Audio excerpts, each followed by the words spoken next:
everybody. This is Carlos with Dirty Viking Audio. I wanted to talk a little today about this particular unit. It's the Torpedo Live, which is made by a French company called Two Notes Audio. It's an extremely versatile unit and pretty much integrates very well into almost any kind of setup you would want to use it for, whether recording, live, obviously, rehearsal, reamping. For right now, I'm just going to focus on how it seems to be working best for me in a recording situation. Okay, so to begin with, Torpedo Live is essentially a digital load box, and it's got some of the best built-in cabinet and microphone simulations I've ever worked with. Anyone using tube amps knows that in order to really get the true characteristics of the amp's sound and tone, you need to push a good amount of volume, and unfortunately this isn't always practical given some setups, home environments, smaller studios, etc., etc. So what the Torpedo does, being a load box, is it allows you to run your amp at a proper volume setting to get the true tone of the amp, all the while being no louder than normal home practice or listening levels, or if you prefer, you can also do it in complete silence. So taking a closer look at the front panel, you can see is very basic, simple setup, very streamlined. You have the input level with a clip indicator. You have your display showing your whatever currently selected preset you have. In this case, it's showing a custom preset I made for one of my tri-axis patches, rhythm patches. We have two knobs in the front here. You got the preset knob, and then you have your master output knob. And when you press the edit button, then these two knobs switch to the lower functions. They allow you to scroll through different parameters and change the value of those parameters. You got a headphone jack, power switch, and you got an awesome, sexy little logo there. So all in all, very, as I said, streamlined and very easy to use. Let's take a look at some of the editing features. Again, this is a custom preset that I have. I have actually multiple ones, but let's just go to a default. Okay, so this is a default preset that's using Marshall with Vintage Celestians. And let's say, you're playing through and you like the way it sounds, but you're wondering what would this sound like if I was using a different cabinet. So the easiest way is you just hit edit. Okay. Oh, and the power amp, it's actually got a power amp simulator. I keep it off because I'm using my actual power amp.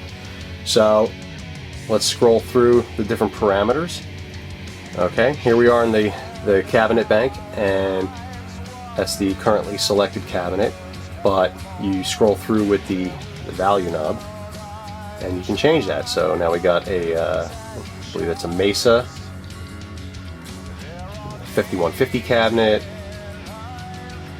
It's a Hughes and Kettner, and there's also bass cabinets in here as well. I believe that's a diesel. And so let's say I want to switch over to the diesel. Okay, so there you go. Now go to the preset parameter knob again. You go to the next one, and now we get to the microphones. And there's about 8 different microphones. You got some dynamic mics. You got a couple condenser mics, a couple ribbon mics. Here's the, very standard Shure SM57, but let's say I'm like, yeah, whatever, I want to change that around, so I'm going to switch that around to, wrong button. I'm going to switch that to, you got a Neumann U87 condenser mic. Maybe I like the sound of that better. You got some bass mics in here. You got a Royer Ribbon 121, Sennheiser 421, you got a Bear Dynamic 160, I don't know what that is.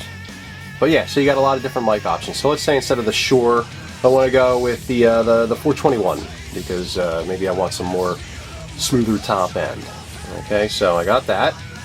And now this allows you to actually alter the perceived distance of this microphone from your virtual cabinet speaker.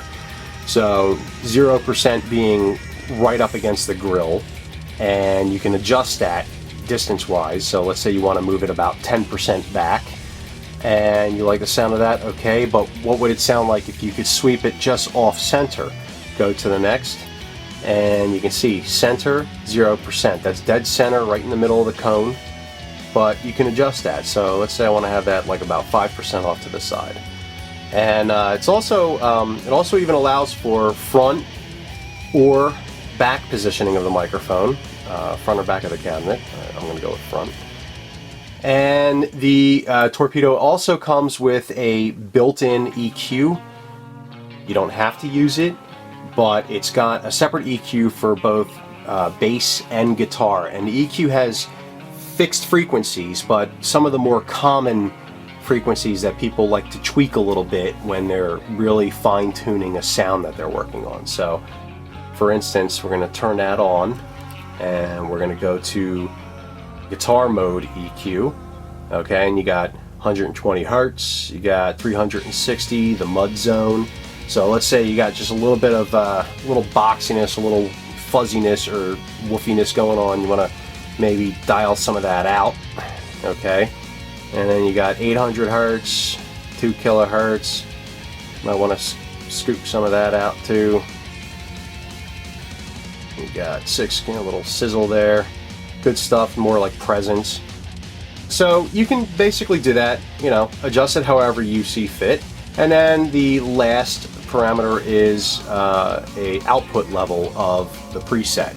It's not the global output of the entire unit, just for this particular preset. So some microphones might come across as a little bit quieter, or maybe you change the distance and overall the patch becomes quieter. You can adjust that so that when switching between presets you don't have major jumps in volume. Okay, and if you want to save that, you can save that just by you hold to save, hold that in, and it's going to ask you to name it. And so you can name it whatever you want. You scroll through and change letters and all that kind of stuff, blah blah blah. Pretty easy. And then you hold it to save it again, and it'll ask you what preset number you wish to save that to. Okay, so right now it's 77. If I wanted to overwrite one of my other presets, I could just scroll through and find which one, but I don't want to do that. And then to finish saving, you just hold until it's finished, and it'll say saving, and there you go. So now that particular default is using the diesel cabinet instead of the Marshall. And that's pretty much the basic operations off of the front panel. You can do anything you need to. So let's take a look at the back panel. Okay, so we're looking at the back panel now, and as pretty much like the front panel, you can see it's very streamlined. It's very minimalistic as far as inputs and outputs. This is pretty beneficial for people like me who might be slightly hardware challenged. So let's take a look at what we got. Got your power cable, got your USB and MIDI input, your output, SPDIF output, line input, and over here you got your speaker input and a speaker through. Now notice the speaker input is 8 ohms, so just make sure you're running from the 8 ohm out of your power amp. That's important. So here's how we hook this up. Take the speaker cable from the back of your power amp, again 8 ohm out, right into the 8 ohm input. Ta-da! You want to see that again? Ooh la la. Oh, you like that, huh? Oui. Alright. And after you've connected your speaker to the input there, you take your line out and you run this to your sound card, interface, preamp, whatever. And that's it. You're ready to go. Okay, so enough with talking, right? Let's fire it up and check out how it sounds.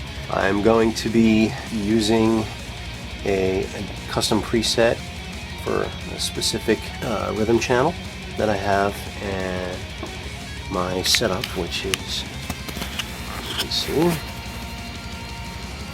my tri-axis, Sinal 290 power amp. Okay, and well, let's check it out. Let's see how it all sounds.